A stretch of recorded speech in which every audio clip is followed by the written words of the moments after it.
எழுதி வச்சான் எங்க கட்சி வச்சான் கொஞ்சாதியோ பூந்தோரணம். என்ன அழகா பாடுறாரு பார்த்தீங்களா அவரு. வாங்க கிச்சனை போய் கிச்சன் கிளீனா இருக்கா, ஏன்னா லஞ்ச் பேக் பண்ணி பையனுக்கு கொடுத்துடல, டிஃபனோட முடிஞ்சிருச்சு. சுபாவுக்கு டீ போடுறதுக்கு பால் இருக்கு, ஓகேவா. இப்போ இங்கே என்ன இருக்குன்னா தோசை சுட்டு கொடுத்துட்டு தோசைக்கல்லில் சுடுதண்ணியில் புளியை ஊற போட்டு இன்னைக்கு வந்து வத்த குழம்பு வைக்க போகிற உரக்குத்துல தயிர் இருக்குது. இந்த உருளைக்கிழங்கு முட்டையும் ஒன்றா வேக போட்டாங்க, 2 முட்டையுமே கெட்டு போச்சுங்க. எனக்கு ஒன்று பெரிய பையனுக்கு ஒன்று புளிக்குழம்பு தானே வைக்கிறோம், அதுக்கு வச்சுக்கலாம், உருளைக்கிழங்கு பொடி வாஷ் பண்ணிடலாம்னு வச்சேன். 2 முட்டையுமே கெட்டு போயிட்டு தூக்கி போட்டாச்சு. வெயில் அடிக்கிற வெயில் எல்லாமே தான் கெட்டு போயிடும், முட்டை மட்டுமா கெட்டு போவோம்.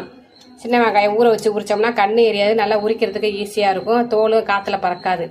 அதில் சின்ன வெங்காயம் வத்தெல்லாம் போட்டு காரக்குழம்பு வச்சுட்டு ஓகேவா. சாதத்தை வடிச்சாச்சு, புளியை ஊற வச்சாச்சு.